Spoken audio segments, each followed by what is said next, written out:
ইসরায়েলকে অন্ধ অনুসরণ করে এবার অধিকৃত পশ্চিম তীরে সংবাদ মাধ্যম আল জাজিরার সম্প্রচার বন্ধ করেছে মাহমুদ আব্বাস নিয়ন্ত্রিত ফিলিস্তিন কর্তৃপক্ষ। এর আগে সদ্য সমাপ্ত বছরের সেপ্টেম্বরে রামাল্লায় আল জাজিরার কার্যালয়ে অভিযান চালিয়ে এর সম্প্রচার বন্ধ করে ইসরায়েলি সেনারা। ফিলিস্তিনি বার্তা সংস্থা ওয়াফার এক প্রতিবেদনে বলা হয়, পশ্চিম তীরে আল জাজিরার কার্যক্রম সাময়িকভাবে বন্ধ করেছে ফাতা নিয়ন্ত্রিত ফিলিস্তিন কর্তৃপক্ষ। সংস্কৃতি, স্বরাষ্ট্র ও যোগাযোগ মন্ত্রণালয়ের যৌথ কমিটি ফিলিস্তিনে প্রতারণামূলক এবং কলহ সৃষ্টিকারী সংবাদ প্রচারের অভিযোগ এনে আল জাজিরার সম্প্রচার কার্যক্রম স্থগিত করার সিদ্ধান্ত নিয়েছে।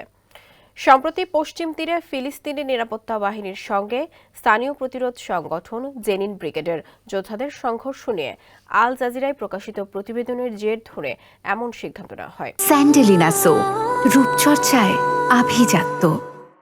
অপারেশন প্রোটেক্ট দ্য হোমল্যান্ড শিরোনামে পরিচালিত অভিযানে ইসরায়েলি দখলদারত্বের বিরুদ্ধে লড়াই করা জেনিন ব্রিগেডের যোদ্ধাদের ওপর দমনপীড়ন শুরু করে ফিলিস্তিনি কর্তৃপক্ষের নিরাপত্তা বাহিনী।